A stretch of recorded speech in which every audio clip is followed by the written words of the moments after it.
All right, well, welcome everyone to basically episode 0 of Fate Awakens. I am Alex Vanderheyden, and I am here with the entire cast as well as our illustrious DM, Chris Strickland, who's here to answer any questions that any of the characters have, as well as I'll have, probably. And basically, what we're going to do here is introduce the characters. They're going to talk about who they're going to play, and then we're going to do a little reveal that they haven't seen yet. So, without further ado, I'll introduce Remdil, who's played by Chris Snook, who unfortunately, due to COVID-19 circumstances, is joining us from a tablet. Chris, take it away.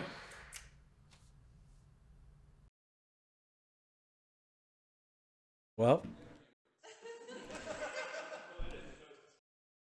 I guess there's a little bit of a delay there, and I appreciate the introduction. And for going into the character intro, then this is. Yeah, can you hear me? Can you hear me? Oh my goodness! Here we go. So a little bit. Sorry for the disconnect here and having to be remotely, but being on quarantine and whatnot. I appreciate the introduction, and yeah, I play the character Remdil, and kind of a simple character, a little bit of a fighter, a little bit of an entertainer, and hopefully I can entertain all of you. Awesome. Well, we'll introduce another member of his party, Jethro, played by Neil. Yeah, so Jethro's an interesting one. He's sort of a traveling salesman of religions. So he's going town to town telling people about this great religion that's gonna save them from all sorts of damnation, ruin, etc., etc. Truthfulness of it is up for debate, but that's for them to decide. I mean, that's how most salesmen work. As a traveling salesman, self-described, how does he really handle no soliciting signs? I mean, most people can't read. Oh, that's fair. In D&D terms. That's fair. It's kind of like that pseudo-medieval mindset. Assuming most people can't read, I can just play the dumb card. So what do you know? Yeah, I mean, who knows? Well, can your character read? Probably. Okay. I assume. Requirements 18 or I plus. can read, so... If he's a grifter, I mean, being able to read would be... Yeah, I mean, he's definitely intelligent. He can speak, and that's really all that matters. Okay. In D&D, I guess, yeah. All right, we'll introduce the third member of y'all's party as you came to the town. Dominic, played by Thomas. Hi, I'm playing Dominic Cynic, and on surface level, he's really not super deep on surface level. I'm actually not playing a official 5e character. I got with Chris, and we kind of homebrewed a luck or a fortune domain cleric. So that's going to be exciting. I think we had some things we talked about there that we'll see in game without getting too deep in there. And other than that, I'd say he is of noble blood. It's not an old blood noble. He's fairly new at it. His family's up and coming, which basically just means he doesn't have the money or the title that comes with nobility. He really just has a little bit of political connections with a couple key people. Other than that, he's just kind of doing, I guess, a missionary thing. And we'll see what comes up from that. Okay. It's always really fun to see people play homebrew content, just to see how it plays out in a campaign. So that'll be really interesting to watch as the episodes come. But how does a real man of some God, deal with someone who's a god peddler, basically? You know? Why is he in your party? You guys have traveled together. I don't know a whole lot about this game, but I know that dynamic is the number one thing I'm looking forward to, how we actually interact with each other. It should be entertaining. I have some ideas, but I mean, for all intents and purposes, my god is as real as his. As far as the outsiders are concerned. Yeah, we're going hard in the paint early here. We both serve a god. Your god's real? Yeah. On count of 3, cast bless. 1, 2, 3. Yeah. I would not blaspheme my god in that way. I have played in a campaign with you two before and had a lot of good interactions, so I'm very curious to see how that plays out. We'll see. Awesome.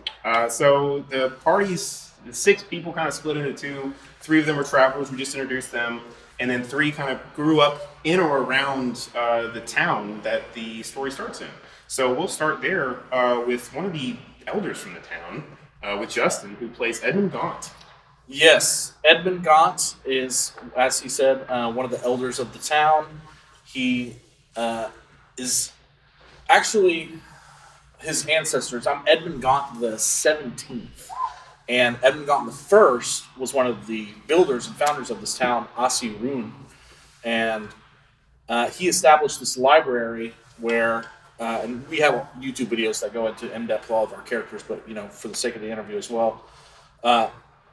Basically, he used knowledge as a trade, so people could come to Asi Rune and deliver books to him, and he would, in return, give knowledge from the books he's already gotten, and that's kind of how this town came to prevalence, and met some of our nearby neighbors, which we'll get to in a second. But Edmund Gaunt the 17th is an elder. He's established a good relationship with many people in the town and surrounding. And he's just a lover of all things knowledge. I mean, it's almost supernatural the way his family just corrals to that idea, almost as much as a follower of a religion. I love that. I love when you have a larger party, 5 or more or so, and you have somebody who's so steeped in the history of the setting. It really lends some depth to the proceedings, if you will. Right, and it's a testament to our DM. He's going to supply me with some stuff that'll help fill in the world of little snippets from my library that can educate the group and the viewers, hopefully at the same time, without making me stronger or anything, but just really add some detail. Yeah, I love those little bits of backstory.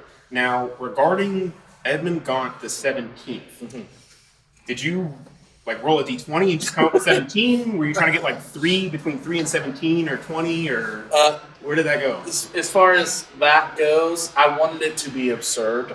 Yeah. Oh, yes. My great-great-great-great-great-grandfather, Edmund Gaunt Jr. I think you missed a few Jr. grades there, but No, I just thought it would be fun to add some age to this world so it doesn't feel like it was just created, I think you hit you wanted it to be ridiculous on the nose. Yeah, right on. So we'll go ahead and move on, though. Your best friend is Drawl, played by Chris Santangelo. Yes, my name's Chris. I play Drawl. Drawl is the hunter of the village's son. He kind of acts as a mentee to Edmund in the small village that we live in. If he needs any sort of herbs, something from an animal, anything that needs to be procured, that's sort of my role. And in a barter kind of transaction to that, he gives me all sorts of knowledge. He's been teaching me Elvish. I've really grown up as him with a second father, and it's really helped me become the man that I've become as my character. Okay, so he's taught you Elvish. You are a hunter by trade. I am, taught by my father. Yep. Yeah. So are you an Aragorn style character, or definitely not an Aragorn? Definitely not as cool. Definitely more backwoods hunter. All right. Well, a lot of Viggo Mortensen fans are going to be very disappointed. Sorry. Drawl has a drawl. He's on the backwoods country kind of style guy. He's definitely not as much of a linguist as Edmund or some of the other people of the town. But we've been charged of taking care of the woods. I've become very territorial of that surrounding village as something that I take care of along with my dad. Okay. I can honestly say I have never thought about Elvish being spoken with a southern accent. Yeah, that's something I'm going to have to figure out if I actually have to speak it. Yeah. I think it's usually more of a I'm curious for you understand to- the Elvish. Yeah, I'm very curious for you to figure that out and let us know what it sounds like. Yeah, if anything gets written, I'll try to read it in the drawl, but we'll see. Awesome. Well, thank you for that. We'll move on to our last member of our party, number 6, last but certainly not least, and also very good friends with Mr. Edmund Gaunt, Irene, played by Hannah. Yes, my name's Hannah, and I will be playing the monk Irene. She is friends to both of these chuckleheads. I do trade with Drawl, and when I am visiting town from the monastery Imeano Fenmorin, rolled that off the tongue, by the way. Congratulations. I can't even do that. Right? But so when I come into town to bring like wines and blueberries and like goat cheeses and all kinds of monasterial stuff and do some trade withdrawal for like meats and other things. Helps, yeah. Exactly. I always make a trip over to Edmund's library and try to educate myself. So a little bit about my character is that I am going to try my best to play kind of a moral compass throughout the series as much as I can. As someone who has played with everyone here, that's going to be needed. Yeah. Right? Probably not wrong. Don't know what you're talking about. The children had it. Yeah. Oh my goodness. But yes, so I'm going to stick to the moral compass route as much as I can, but I am also happy to share that there is a little bit of unknown to my background, seeing as I was dropped off at the monastery by unknown when I was small, and they basically raised me. So, yeah, excited for you guys to see how that unfolds. I'm excited to see it unfold. Now, I want to go back to a nugget in your backstory. Ooh. You said that the monks trade mostly in wines and cheeses and fruits. Mm-hmm. So are they catering like exclusively to super swanky bachelorettes? Absolutely. Or Yeah. exclusively? And we, host events too. Oh, okay. So we just like clear out the temple and they can come and, Girls Gone Wild, the whole kind of thing. Checks No. That makes so That's much why I sense. trade with him. So how do I get put into this D&D world? Because I'm here for Girls Gone Wild with wine and cheese and fruit. Talk to our incredible DM. Okay. You might already be in there. You don't know. We'll see. That's awesome, though. I'm really interested to see you three, how you play out, and then how you interact with the other three as well. I'm really excited to meet the people that I don't Yeah. know. Yeah. Yeah. It'd be very interesting to see the moral compass go for the religious man and the pseudo-religious man. Yeah. It's just religious. Basically Yeah. be a mediator between. If I could interject for a second. Yeah, go ahead. She pointed out that she's playing the moral compass. I am a cleric. I am a cleric of luck and But I say, you can be a cleric of anything. 100%. I'm a cleric of luck and fortune, which isn't necessarily good. I worship a neutral god. Yeah. Luck is just like a strange esoteric force. Like I have by no means compulsed by my goddess to save the dying orphan. I probably want to because He's a goody two shoes. yeah. I'm not. The whole point is I'm not necessarily that guy. It could go either way. I just don't want you to put did say labels on me. To be fair, nobody wants to watch the D&D campaign where somebody watches an orphan get, dismembered or something. Don't know that. That's not to say we're not going to be. Don't know that. Yeah. Dismembering orphans. Yeah. D&D does love But I just don't. Now, if we kill an orc and they happen to be an orphan, you're not going to know that. Right, you don't know. Yeah. I mean, I guess said as long as it's not a tomato, child, it's allowed, right? Tomato, potato. So I mentioned Chris at the beginning of this whole introduction. Chris, do you have anything you want to talk about before we get to our big reveal for these guys? Yeah. Luck. How is that going to be a moral compass in any way? That's what I'm saying. I know what I don't like. I think he's saying we're doomed. I think slot machines a little more than you think. Well, it's honestly in my head, it's more fortune than luck. It's more like I can tip the scales this way, I can tip the scales that way.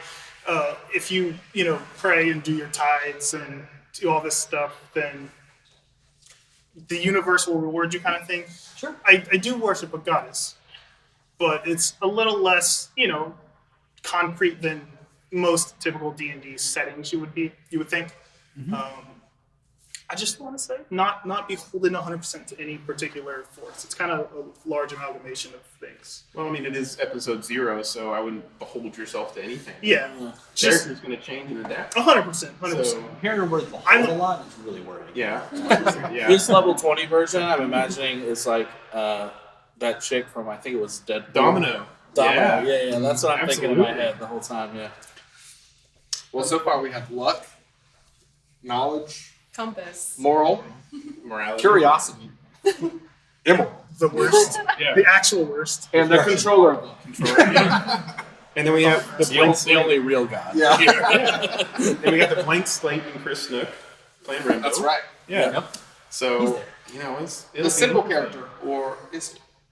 I don't know. He seems I don't simple know. to me. So right now, I think that we can go ahead with the reveal. So our DM has put together a video to show our characters Yes. here. Oh no. And it kind of gives some I'm backstory for the setting. It gives some more information about the characters and their interactions, as well as the town of Ossirune. So, without further ado, here's the video.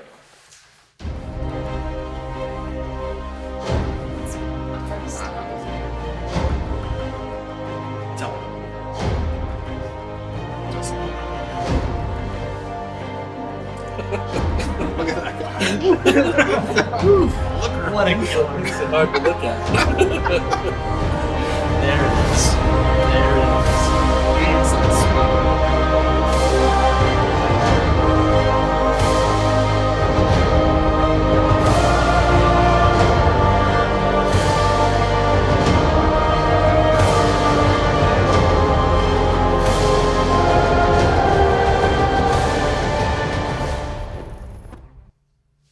Enter the majestic world of Adrian, and your breath will be stolen away by its fantastic landscape.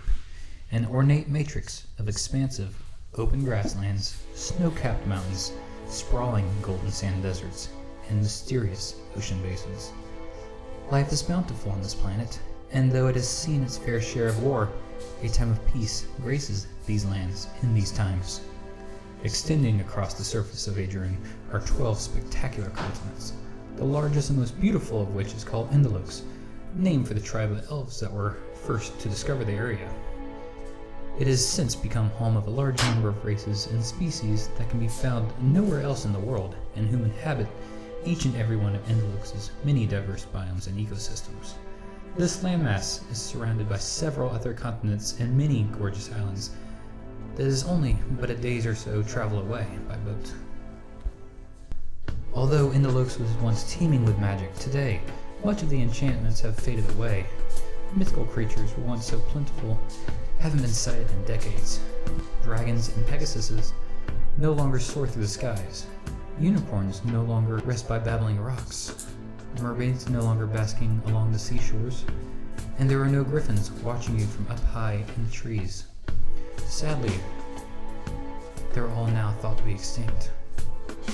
Additionally, only a few villages remain where the craft of magic has been kept alive and fiercely protected by the descendants of the greatest wizards and mages in all of Adrian history. Centuries ago, these sorcerers were so powerful they could throw fire and manifest massive alcazars. Most had strong clairvoyant abilities. They were even capable of complete transmutation across great distances. However, divination has become more and more rare with each passing year. These days, it is both subject of wild folklore and legend telling. It is no longer part of everyday life. Despite this loss of magic, most of Indolux has enjoyed peaceful existence, free of violent war and battle for more than 200 years now. Commoners have only to fear the occasional small band of goblins, orcs, or bandits whose attacks are largely considered to be tomfoolery. Life in this part of the world has simply become quite enjoyable for all. The substantial lack of conflict has allowed for much growth across the landscapes within its many societies of great and wonderful people. The forests are flourishing with life, and much of the continent has become blessed with highly favorable and fertile soils. Rivers and streams flow freely, as the birds sing joyously and the boars grow fat. It's a place that the ancestors had always dreamed of. Warriors now use their bow and arrows more to capture the abundant wild beasts for delicious village feasts, and less to defend their lands against some feared enemy. Without a pressing need for weapons, blacksmiths have shifted their focus to producing basic tools, essential building materials, and helpful farming equipment. The people of Indolux now have the time and freedom to enjoy lavish festivals, lively carnivals, traveling cuisines, and thrilling gladiator games. And while armies still stand to protect the royal and noble families, defense forces are maintained largely for emergency purposes only. In these convenient times, one can hear the people joyfully shouting from shire to shire. Long live Indolux! Life is good throughout the lands, and worry is at an all-time minimum. Nestled in the heart of the most beautiful valley in all of Adrun is a small and venerable village called Asirun. It is home to many ancient races, including humans, elves, and halflings. It is guided by a wise and devoted council of elders. The crystal clear waters of the Vaskendor River flow through the center of Asirun, dividing it into two areas. The villagers enjoy a never-ending and refreshing breeze that kisses the riverbanks and dances into the surrounding forest. These enchanting woods are home to an abundance of wild animals and provide just enough cover for protection without being so thick that one could become lost within them. The trees here are believed to bear the spirits of heroic warriors who passed, who have vowed to protect the region for all eternity. Located in the town square is the Gaunt Library of Antiquities, a famous historic library that is home to Adrun's most ancient writings. Due to its convenient location, it also serves as the meeting place of Asirun's Council of Elders. The Athenaeum has been carefully curated and meticulously maintained for dozens of generations by the Gaunt family, specifically by Edmund Gaunt, the 17th, the town's maester and one of the 3 elders in the council. He and the other elders are delegates for Asirun. The library's impressive collection contains a book on nearly every subject. It is the greatest resource for knowledge in all of Indolux. Edmund and his family are humans of a very special nature. He has 2 sons, Tybalt and Edmund Gaunt the 18th, whom he hopes will find suitable brides, with which they will expand the family name with many wonderful sons and daughters. Tybalt travels across Adrun in search of books and artifacts to add to the library's collection. Edmund the 18th assists in the upkeep of the library, and, much like his father, is very keen mind and strong desire to learn as much as possible as he can in his lifetime. The maester has long been wed to a lovely wife named Helena. She is known for her kind and nurturing personality, which ultimately led to her passion working at the nearby orphanage. Mrs. Gaunt thoroughly enjoys playing with these innocent and underprivileged children and bestowing upon them her infinite unconditional love. She keeps the kids in line with her strict rules and hopes her efforts will ensure a bright future for each and every one of them. Together, she and her husband work tirelessly to help the minds of Asiruns flourish. In fact, they've both devoted their lives to this purpose. Draw Simon, the local huntsman, is one of Edmund's closest companions. For decades, Draw has visited the library almost daily, hoping to find information that will perfect his skill. He pursues its many books about the various beasts living in the surrounding forest. It is because of his studies that he has come to know specifically which tools and weapons work best for successfully hunting or capturing each and every known species in Indolux. He has also developed an impressive expertise in how to skin and dress these creatures, as well as how to prepare their meats. Over the years, Edmund befriended the Great Hunter, captivated by his insatisfiable thirst for knowledge and the way he applies it to his life quite practically. In addition to being the meeting place of the Council of Elders and a gathering site for the community, the Gaunt Library of Antiquities also serves as a hub for trading and bartering. It presents the village with a menagerie of important goods for neighboring villages and territories. Everyday necessities can be obtained here, as well as rare antiques and artifacts from times gone by.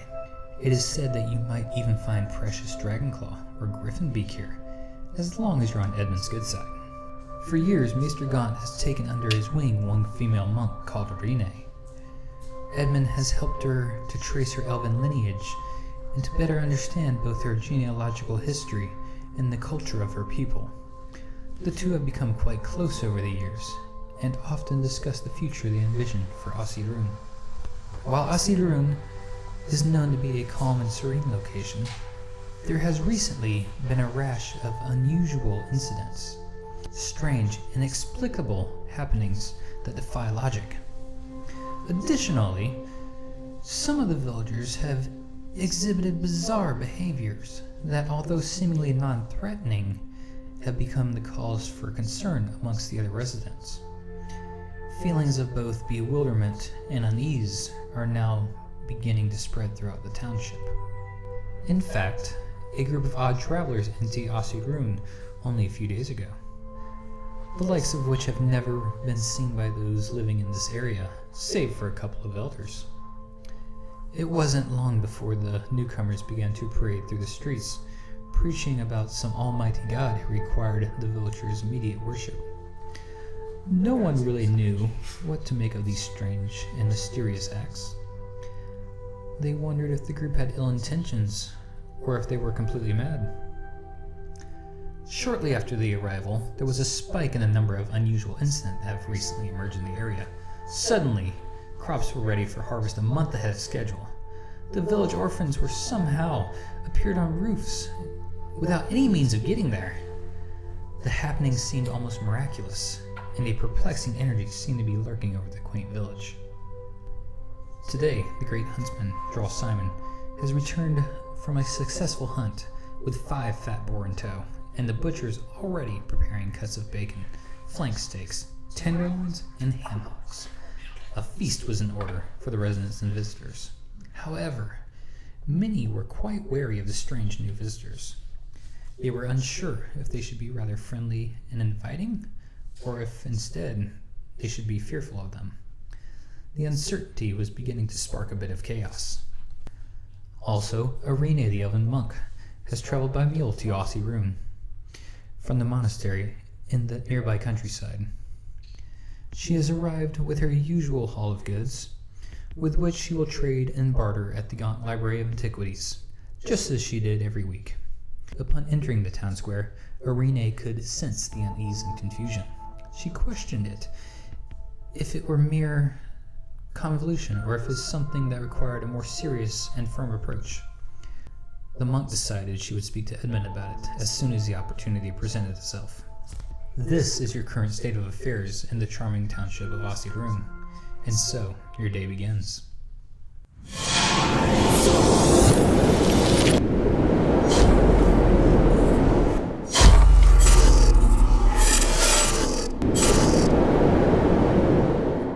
All right, well, Chris, thank you so much for that awesome video. That was quite the lore dump. 12 minutes of talking. I'm sure that was fun to record, Chris. Yeah. Don't want to hear about it again. Yeah, all right. All right, so that gave us a bunch of background information on the setting for the story, as well as the city that our heroes or adventurers are going to be dumped into. Yeah, it's easy to say. Asirun. Asirun. Asirun. Yes. It does have a ring to it. So, Edmund, you were featured very prominently in this video. Yes, I was, and I'm not sure if the viewers know, that was our first look into the video as well. So I got a lot to think about, and I will watch it many times. So, did you know that you had a wife and kids? Yes, Okay, I did know good. that. I Yes, talked to worried about that. our DM beforehand about Helena. I chose that because I like My Chemical Romance a lot, and that's one of their more popular songs. Solid choice. Nice. Edmund got the 18th was an easy choice for a child's name, and Tybalt, as they say, or Tybalt, as the video said, rather, he's kind of collecting artifacts and books from the outside world. So I'm interested to see where he comes in, what you do with that. And I really liked the artwork, because there was some artwork in there we hadn't seen as well. We had seen our portraits, obviously, because we'd released those videos before this one. But the artwork of myself, my wife, and the orphans in the library, that was my first time seeing that, and I geeked out. Yeah. I really That's loved awesome. that. I thought that was awesome. I thought it was really interesting that you obviously had to go with Edmund Gaunt for your first, Right, the firstborn, right. but your secondborn was basically librarian Indiana Jones, right? Yes, Is yes. that what you're going for? Yeah, I really like the idea of, for the beginning, people would bring knowledge to us as trade, but with a library that's established, having someone go out and be more prominent in the world just seemed like an obvious choice, you know. So, not to put you on the spot, but we've got 3 painted minis, or 6 painted minis here, one for each of our adventurers. Right. Could you go ahead and... You haven't seen these yet.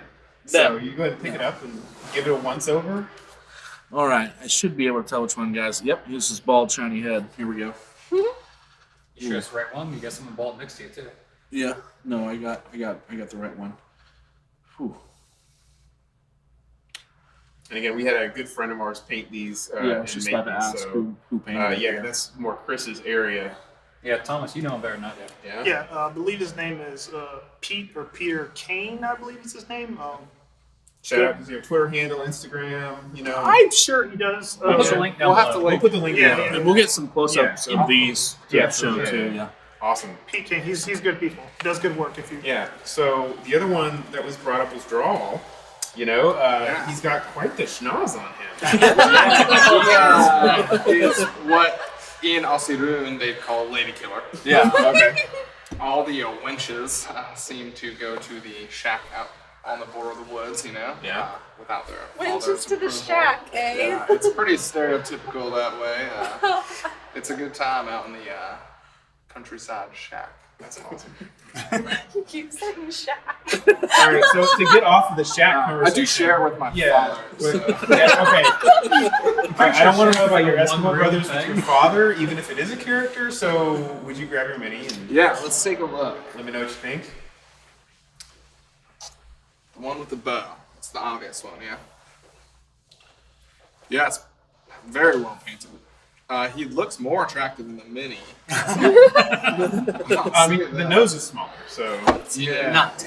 The scale was all Scale wrong. down. Yes. It's a little bit more natural. Yeah, awesome. Excited to use it. and then Arena, you were brought in at the end. It's kind of like, hey, what the Yeah. hell's going on here? It's kind of spooky. You know? Yeah. I really liked it. Yeah.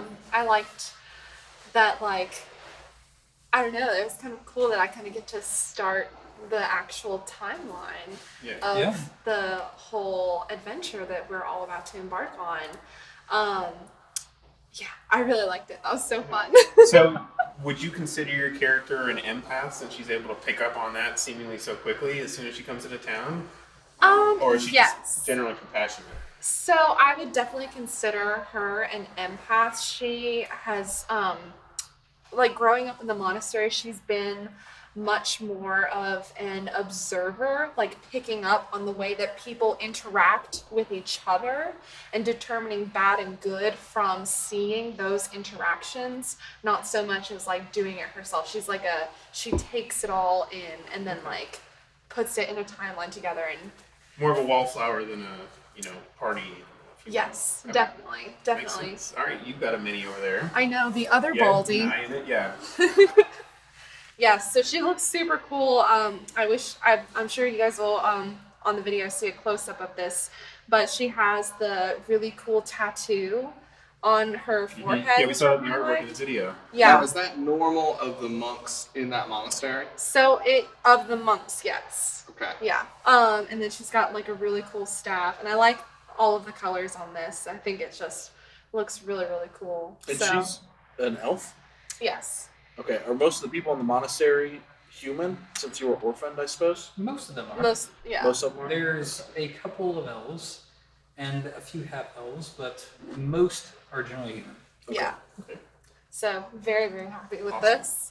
Excited to use it. Awesome. Thank you to So- whoever painted it. The other 3 weren't mentioned by name, but they are the chaotic or odd travelers that showed up in Aussie Rune, proselytizing about their god. or the outlet. I guess. Yeah, I don't like the negative connotation from the rip. Let's unpack this. Definitely puts us in a corner. I don't know what was going on. So we established we hadn't seen that before, right? Yeah. I kind of assumed I'd be like the voice of reason, at least among us, but it kind of feels like we're already starting with the short end of the stick immediately. So So we don't know any story points outside the video. absolutely nothing. So it's definitely interesting that we kind of come in and it's like these 3 people coming to town and weird things happen. It does seem sketchy. Yeah, we're definitely To us. Right. We kind of knew that we were outsiders. We didn't know you were that outside. I'm not gonna say I wasn't already looking for a reason to blame you for everything. I just didn't think it'd come up immediately. That's true. Say, technically, my god's not real, so it's not Yeah. my fault. Well, going back to what you were talking about earlier, Neil, and how D&D is a little bit less educated than modern days, right? You would assume that any outsider to town, such as in medieval times, would be extremely mistrusted, right? Oh yeah, I mean, definitely when you have,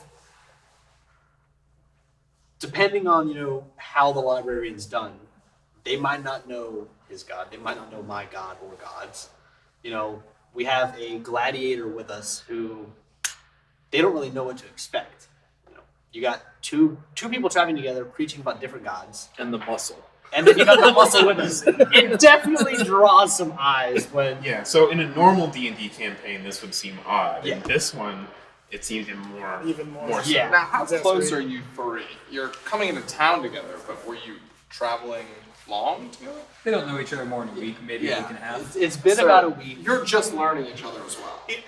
At least in my head, it's more just the general strength of numbers thing. That's like, oh, you're going here, I'm going here, and then the more we talked and interacted, we just decided to stick together, kind of independently of the fact that there's not much trust there. It's just pragmatically strength of numbers. So I have no ties. Yes. At And I all. think we're I doing am some. 100% willing to throw you under any and every bus. We're doing some negative sessions that'll be coming. Oh, yes. That'll be Yeah, coming yeah. soon. Each character's Yeah. going to have their individual negative session with the DM. So we'll wanna kind see of that. explore our relationship and then our relationship with Remdil and how we got to this point of everything going off the rails.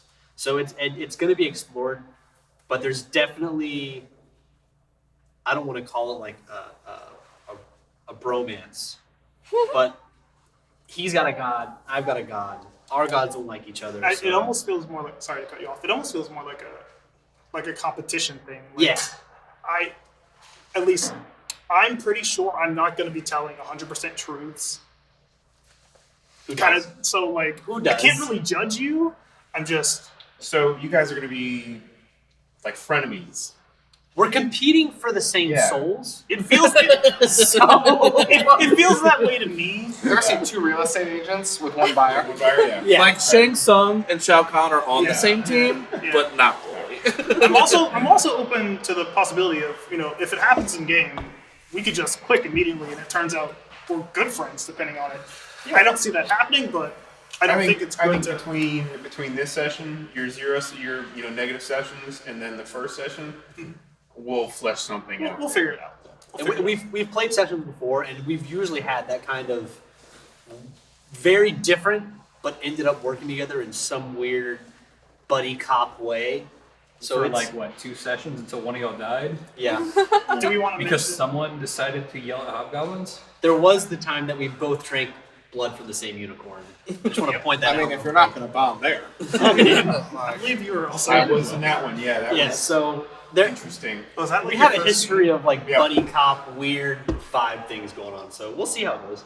Yeah, it's definitely I'm curious interesting. how the history there plays out with how many games you guys have played together. Do we want to mention the fact that you weren't even originally what you are? You kind of switched classes a bit. Or Yeah, so I originally was also a cleric, but I mean, double clerics can work. double clerics Sure, can yeah. work, but there's a. Oh no, there's too much healing. Like, yeah, oh no. a little Stop beating going beating. on. So we kind of we wanted to make it where I was a little more fluid, so I'm not super tied into like I have a deity, I have to follow him because it doesn't really fit with the whole con artist vibe.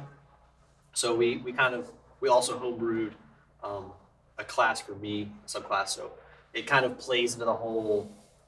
I'm not anti-religious, but I'm not exactly fully religious. Yeah, I'm curious to see how this is going to play out with you guys having so much above table knowledge, and then playing in character of not having that knowledge.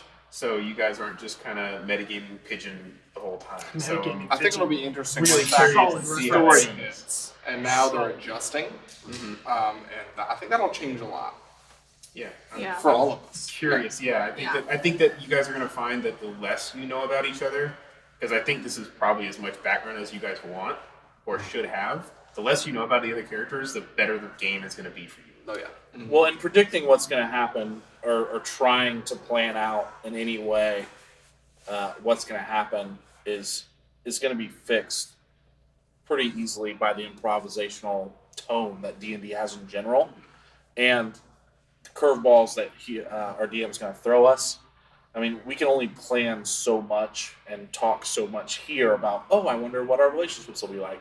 I think it's going to happen very naturally. Yeah, I'm sure that it will. As soon as you pick up the dice, it tends to. And I do think flow. we're only talking about a lot of surface stuff right now. Like, we're making a lot of assumptions. Yeah. And that's very likely to change. You know, as deep as we got is calling someone who's an obvious empath is a monk. Like, that's as deep as we've gotten into these characters. So I'm really looking forward to seeing how it all plays out. I'm sure you guys are anxious to get into it as well. We're excited. Right. Yes. Work in progress for a long time. Yeah. So, Neil, did you pick up your mini? I have not yet. No. I see him over there. He's with a bag of gold in his feet.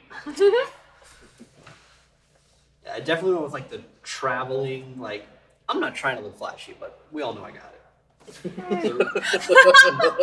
He's there. Is that a singular we? I mean, I wouldn't say Royal. We all know. We all know. Draw. All right, and Thomas, yours is over there too, I think. I'm blind. Someone help me. Is this me? That's you over there. Right here. Yeah. Yes. Possible? You have the hood. White hood player. Yeah, Cliff that's is. Yep, he's the fanciest. I mean, looking unless one. he's Etsy. The aesthetic, at least of the overall Yeah. roads. I think I mentioned the roads in my intro.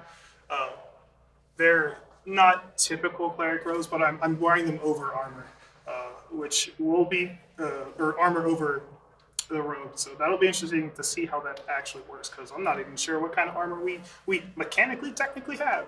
So we'll see it. Yeah, this is great. You got Pete stuff in the doobly doo. Yeah. Yeah, he's good. Oh yeah. He's good people. That's awesome. The shield I was super excited about. My shield and my symbol is going to be super important to how I flavor my spells and how things aesthetically look and feel. So I wanted to make sure I had a shield, and I wanted to make sure in my intro that Yeah, I think we saw that in the artwork. You're holding up a medallion. Is that your arcane focus? Is that the idea? it is very much my holy symbol. Yes. Okay.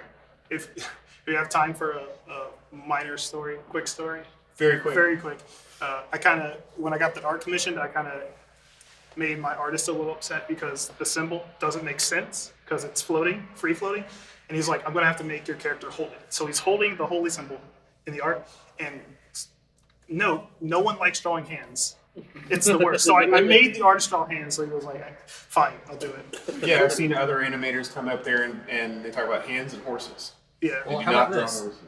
We got a second picture of him actually holding a teacup. Teacup. It's so good. We'll put that I on have a screen right teacup. now Okay, just yeah. to show, but It's Yeah, fantastic. I want to see this. Yeah. I'll send it to you. That's It's on my awesome. phone right now. And we'll throw These- up our artists as well. yep, it's going up right now, and I'll have the artist down below. Yeah, Yeah, fantastic. These minis look amazing, and right here, due to some social distancing issues and whatever going on right now, Chris Snook, who's playing Remdel, is currently distanced from us. He's real busy with stuff he's got going on. So right here, we'll actually have his mini as well as his reaction to it that we'll get later. Yeah, we'll get it in a little bit, but he's just a basic fighter. He's got a little like breastplate on, shield and sword, but pretty basic. For now. So do you guys have any further thoughts about the big lore reveal? Anything that stuck out to you guys? I really liked the wording that you used when you were describing the creatures of the world. So, like, unicorns used to run the pastures, and we've only watched it once, so I don't remember exactly what you said. But you mentioned a couple creatures that we're all familiar with, even probably not from a D&D standpoint. You picked creatures that anybody Basic would fantasy. have General heard fantasy about. lore. I thought that was a good choice. And I remember that was kind of the deepest part I got into the video was when you were talking about What the world used what to the world used to be. Yeah, it kind of took you away, took you Yeah. for a journey, if you will. Yeah, and I thought that was my favorite kind of descriptive narrative that you did. So he prefers unicorns to his family. Right? Yeah. My own artwork in there. I was like, whatever. Yeah, whatever. Can I ask a question to the DM? Yeah, doesn't mean I'll answer it. Yeah. I don't know if I missed it. We only watched this once. Is that like old, or are we aware that those things used to exist, or is it like lost to Oh history? yeah, Did we it's cover like that? lore that your family would tell you, or like a parents would tell you to go to bed. So like in like- theory, there could be like dragon skeletons, like how dinosaurs would be now, or Sure. okay. Just wondering. Yeah, you If mentioned you actually listen to the end of the video, you can find Dragon Claw or Griffin Beak in his library. Okay. Yeah, I remember. Sorry, I noticing missed that part. Yeah. I was thinking about my own character. That was a lot of lore dump in 12 minutes. So Oh, yeah. It was- nobody blames you. So it seems like a lot of it did exist. Whether you choose to believe in it or not is up to you. I think something else pretty interesting is how magic's been like gone, essentially, and then How long has it been gone? Well, it's not completely gone. Like there's a little bit here and there, but not enough to call it magic. It's like someone can light a fire on a campfire. So like Or parlor someone- tricks. Exactly. Like lower than cantrip tier kind of stuff. presentation all day, every day. Exactly. I think It's basic as can be. And So- it used to exist more, but it's kind of died down to folklore. I will say one of the most challenging things of trying to play a cleric and having just a general knowledge that magic doesn't really exist. Turns out if you're a holy man without magic is not really all that interesting. You're just kind of like a preacher guy. It's pretty so much it's what like Loki how are, aren't you? so you really have to dig deep to find a way to make yourself interesting and fill that lack of magic. Yeah. I don't think it was said though, but everyone is starting at level 0. Yeah, you guys don't have classes. yeah, No one's got a skill above 12. we're essentially commoners from the get-go. And Which makes sense. we're assuming. I know we've talked about this. Chris won't tell us, of course. A but, lot of assumptions. we have the assumption that there'll be some sort of cataclysm, right? Something that gets us from level 0 to level 1. Were we assuming that? We're assuming Chris and I we have don't talked about it. Yeah. I was not ready for this. Yeah. Stuff we now- talked now you about gotta shoot off from the table. hip. Man, I'm okay.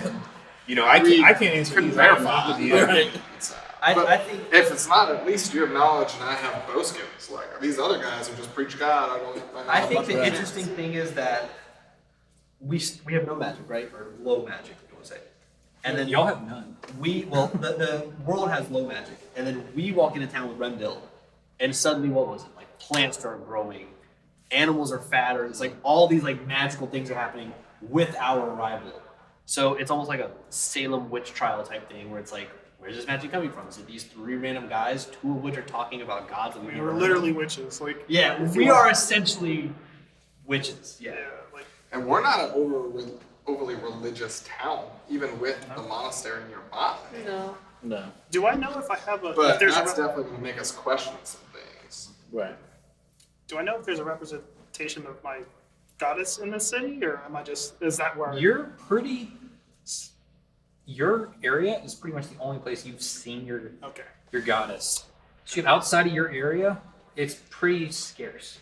Okay. I guess the missionary thing makes sense. We have 2 unnamed gods Well- entering the fray, or unknown, previously unknown gods. To these Completely unknown, a little bit known. yeah. So to them, these 2 guys are rolling up and down.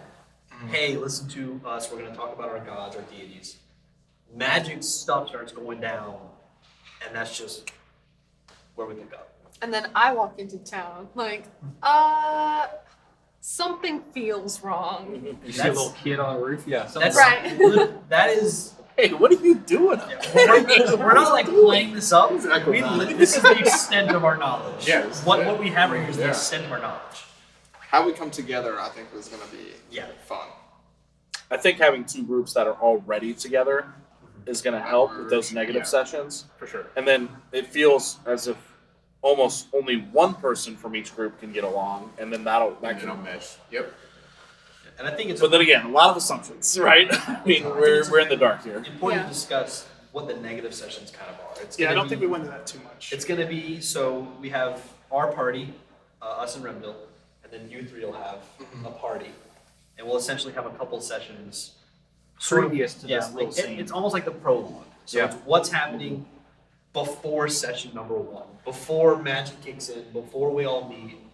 What happened before that? How do we get to this point? Which I don't think, or I wouldn't assume that we're going to release right off the get-go. We're probably going to start. Nope, these one. guys might see it as a blooper reel in like 50 episodes. Right, so this Might be isn't two. something that you will necessarily see off the get-go, but it's something that we're going to use as a good warm-up to get together. It's more and it's practice. something that you might enjoy down the road. Yeah, it's more practice, and it gets the individual groups more playtime together, so they mesh better when the cameras start rolling. And we'll make the world yeah, feel something. deeper with detail. Yeah, I think that we've got some additional artwork, right? Oh yeah. To show? So not only the sword's going to be on one of your background pieces, but I got something Okay. a little commissioned for you. Well, when you say background pieces, what do you mean? Background behind your actual character, your play space. So on the wall behind you during the actual play. Okay, cool. So- So we each have something unique. Ooh, there's more things. There's more things, yeah. Okay. So this is going to be behind someone, or just it might be behind me since I'm going to be I was centering going to it. guess you. Yeah, that's Yeah. what I'm assuming. Yeah. So just so everyone can see, Oh, it's just a big damn. logo. I think our logo. It is. It actually is awesome. made of steel and carbon. Oh wow. What? So it's actually going to be offset from the wall, about 1.5 inches, and I'll have Nice. lights behind it that we can change the color. Cool. Okay. That's So, awesome. Yeah, I love it. Yeah. Oh my gosh. it's pretty nice. And then you had me pick up some sort of poster. Yeah, that'll come in a little bit. Yeah, okay. I just know it's very difficult not to look at. So I think we had, if we have time, we had a good discussion earlier about who's doing voices and who's not. Yeah, Yeah. I'm curious because there are several voices that came out in your guys' voice or vocal videos that are all already posted on YouTube. I know that Justin is probably going to do an elderly gentleman's voice. Oh, yeah. Very distinguished. You want to give us a sample Yeah. if they haven't seen the video? Yeah, sure. Sure, right. On the spot. I gotta do my one. Me. So I'll be talking a bit slower and trying to make sure my man sounds weathered, and he's spoken at many a council meeting, seems quite esteemed in the community, and feels himself that way, righteously so. Rightfully so. Righteously. I'm just gonna say the wrong word. You've got to keep the To wrong seem word thing smart. in. That has to stay. Leave the righteousness. as long as you're confident. Yeah. Right. And then I know And Draw. keeping this up for a long period of time. Sorry. Draw's going to have a draw. Draw. Yeah. So I'm from Connecticut, which makes it way better. That's all we need to know. But I've lived in the South for 10 plus years at this point. So he's definitely going to have a draw. It'll be a little subtle. I promise it is even natural. It is something that comes out when I drink heavily. So, So the more he drinks, the more he's going to be drunk. Right. Yeah. We'll just keep him nice and drunk. yeah, so it's not something that's very fake. It definitely does.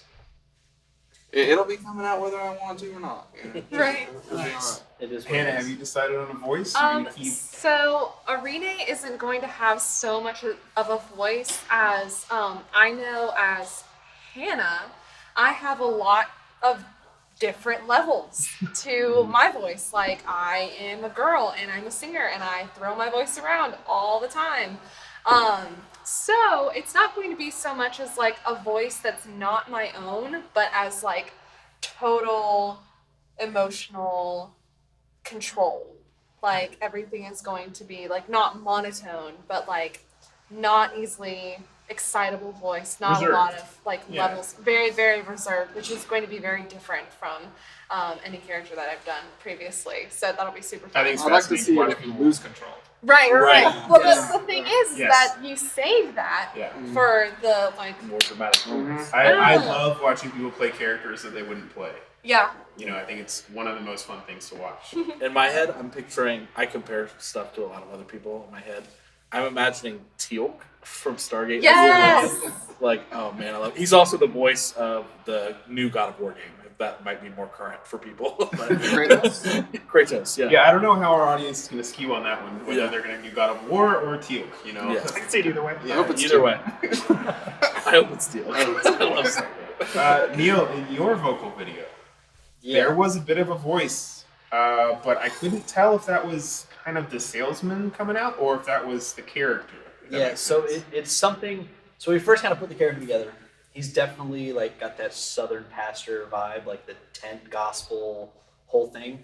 So that's kind of the vibe we were going for, and I wanted to do that voice, and then it ended up almost being like a cross between that southern drawl and then mixed with almost like a Cockney accent. Like they kind of blended together. And it got really weird. Like we recorded it. We probably went like 6 takes. Oh, that's not that bad. Yeah, it was probably like 6 takes. And as they went on, it was different every time. So I don't really have like a set voice. I have sort of a sales pitch voice. So most time I'll be using normal voice, and then as it's necessary, if I got to roll deception, intimidation, whatever, I can throw it out there. Well, we're all based in Charleston, so I'm curious how everybody's going to play off of the slight Southern accent, slight Southern Cockney accent, and then as we start playing, somebody's going to pick up on Southern and just incorporate it into their voice. On it. Yeah, It's and gonna we all happen. will. Neil reminds me of, y'all ever take a work call and you don't sound like yourself, like, hey, how you doing? It's not like, I have to make a sale voice, and as soon as you got the phone, you're like, oh, all right, that was exhausting. That's definitely how the voice plays out, where it's like, I have my normal voice, and then something's got to get done. It's like, well, I'm Jethro Higginsby. And it just kind of comes out. Yeah. So it's... We've got to hear your introduction though to yourself. Introduce yourself to the audience. Yeah, come on, let's get it. So backstory real quick. So Jethro, just being the salesman he is, he's kind of boiled everything down to marketability. So one of the things he does is generally people's first names are forgettable. You know, most people, you know, Johns and Toms and whatever, there's a million of them. But last names are where they get you. So Jethro Higginsby is, I'm Jethro Higginsby, and that's Higgumsbie. So he kind of just throws it out there to kind of give a little twinge on top to make him a little memorable. And that helped me when I was taking notes earlier. It's definitely not an easy name to spell, but I've done it so many times. Like we did a couple takes, and then there was the time I was writing it and the time I was practicing it. So the spelling just kind of rolls. Yeah. Which is kind of like, that's his whole beat. It's everything is a sales pitch, even down to him giving his name. He has a special, it's kind of like, McDonald's. Catchphrase. There's that little thing that you do every time. So we're going to We'll have to bleep that out. Yeah. My bad. Hashtag not 3 times over, you're like, Jethro Higginsby, they're like, Higginsby, H-I-G. Like that one. Yeah, that was my biggest thing when Corona started. My wife started staying home. I started taking calls for work and working from home as well. And she's like, I don't know who you are between the hours of 7 and 3:30. I have no idea who you are. You're a completely different person. Because my voice is different. I totally get the office voice. So putting out a D&D character is perfect. I found out I say 10-4 a lot on the phone. So that might come in at some point. Were you a trucker on a previous I was time? never a trucker. That's why it's weird. Yeah. Yeah, All I right. don't relate to that. Yeah. I also say That actually 10-4. intrigues me more than anything. I have more questions. So, Thomas, have you decided you're going to keep it normal, keep it easy, keep it even keel? Dominic doesn't have a super different voice. I think my voice, my character voice, is a bit of a mix between y'all's two. He definitely is a bit older than I am. He sees himself as distinctive. He is from a family of nobles, and like I said before, it's not old family of nobles, but he definitely holds himself and his the words he says to a higher standard. And he just kind of displays that by not speaking a lot. He's actually a man of few words, is where my headspace is.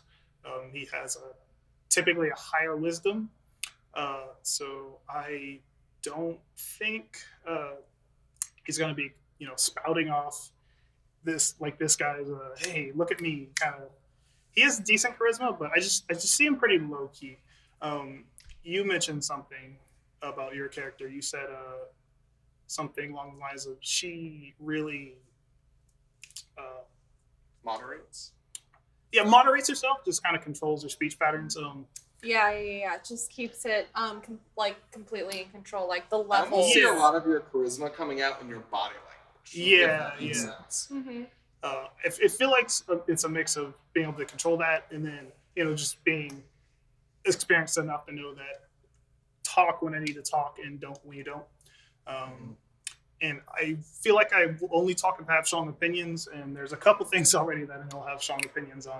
Yeah. So, Well, if your voice, if you say, as you say, it's going to come out more in your body language, as Yeah. Chris suggested. I'm glad this isn't a podcast. Yeah, It's. I think it's gonna be much better as a video. 100% Yeah. sure. Yeah. We can put in like a closed captioning voiceover where it's like, and at this point, Thomas snapped his fingers. Yeah. He shrugged. I don't like not that much. I just until I trust you, I don't see myself saying a whole lot to you unless you're really interested in what I have to say. And from what I've heard, maybe some of you guys might not have a lot of interest in what I have to say. Well, and others. I mean, I'm a sponge of knowledge. Yeah. You know, like I know I didn't even think about that. Yeah. That's we're selling. You know, We're selling the knowledge, essentially. Yeah, and I've sort of become that way as his mentee. My father is a hunter, right? I've learned that from him, but I wouldn't say that it's necessarily my path. If anything, I've become more curious. If I see something that's unique in the wilds that I've lived in my whole lives, I gravitate towards it. So it's one of the reasons I love being with Edmund is because I'm learning. So any outside stimulus could be very interesting. Mm-hmm. Well, we got that. We got weird outside stuff. We got that in droves. Yeah. That's about all we got. Yeah. Strange outside lore. Yeah. All right, and then Chris Snook, I'd love to hear your thoughts on character voice or anything like that. We'll go ahead and put it in post, as they say in the biz, right? Yeah, we're all. Yeah. So that goes here, and then I think Chris Strickland, you had one more piece. Yeah, I got one more piece. All the surprises. One more piece. Surprises. The reveals. So We like the exciting. reveals. If I can get maybe one of y'all to come out here and help me out with this one. Oh, I have to help. Not in. I got Is it. this So the this thing is I had something to you had not look at to the whole stop time? yourself Yes, from this is looking what at. you had to not look at. Oh, wow. Whoa! Oh, wow. We'll put this on Oh there my as gosh! Yeah, that's But awesome. this is a poster for the entire party. Ooh, That looks so good. that's got me thinking some So, yeah, bad now I've got stuff. questions. What's the eye in the sky? Let's go and talk That about does not look like a friend. You captured my curiosity. You captured the why is he looking away from the space meatball? That's The awesome. space meatball. I can't That's answer cool. anything about the poster, but it gets y'all thinking at least. What? And that'll be posted surely, right? Yeah. 'Cause Yeah, that's, we're definitely that's thinking unreal. That's Yeah. so good. You're So seriously you guys just gonna haven't even show had us the session poster? zeros yet. So the same, Ooh, I'm excited. so the same guy that commissioned all your portraits. Yep. Okay. Wow. Yeah. Yeah, I mean, he's a great artist. Yeah. Yes. Yeah, we got to watch. The art style's consistent, for Yeah. sure. We all got to watch live on Twitch Twitch? streams. Yeah. We got to watch Yeah. him. Do we have that available for everyone to actually watch? Yeah, I'll put his Yeah. Twitch down in the comments below. Yeah, and- so you can actually watch our portraits from nothing Yeah. to creation, which is Correct. pretty cool. Yeah.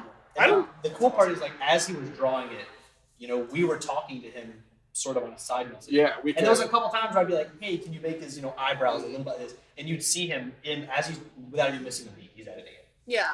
Yeah, I don't know about you guys. That was insane. That blew my mind. I had to like leave and like get a drink because I was like, I don't know why. That was just It was such a really crazy cool. experience. Like to say something. I am not an artsy person. I've never been an artsy person. Me Just either. seeing like my words in my brain like happen on paper like live. That was really freaking It cool. was really, Yeah. really cool to watch. That was super cool. how we kind of did That's that. awesome. I think we've hit a fever pitch for the hype for this, though. Yeah. Yeah. How about that That's eye awesome. in the sky? I'm very curious. I love like the huge even more so than the tear character. behind it. Uh-huh. Like that's really really cool. Those So, little if zeros we are can gonna have ask, the hearts. At what point? So session 1, right? We all meet. I assume. What? At what point does that poster take place? Can we ask that question? After Or does session 1. Does it? Okay. After session 1. That's about what I Well, depends how far y'all get through it, but yeah, Sensitively. after y'all meet. I'll cut my speeches short so we can get to that as quick as possible. As much as it Oh, God, how many speeches? That's awesome. I think we've all got a ton to think about. Oh yeah. Yeah, Yeah. we definitely. I guess a ton of prep to do now. You know, now the real work starts, right? I know, living Is up to that that the- poster. yeah. It's all. Yeah. Yeah. It's all Well, getting you real, got us where you know? you want us, I think, but we're ready to play. Yeah. Yeah, I think we'll start very shortly from now. Awesome. Yeah. Well, guys, thank you so much for joining us for this little precursor to what's hopefully going to be an amazing campaign. I really look forward to Yes. experiencing it with you guys. Yeah, and Let's thank do you, it. thank you for being here and kind of emceeing all this. Yeah, and lovely that's host. awesome. This is the easy part. I just have to ask questions. I don't have to answer them. So. Right. Thanks, guys. We'll see y'all later. Thank you. See ya. Thanks, guys. Bye.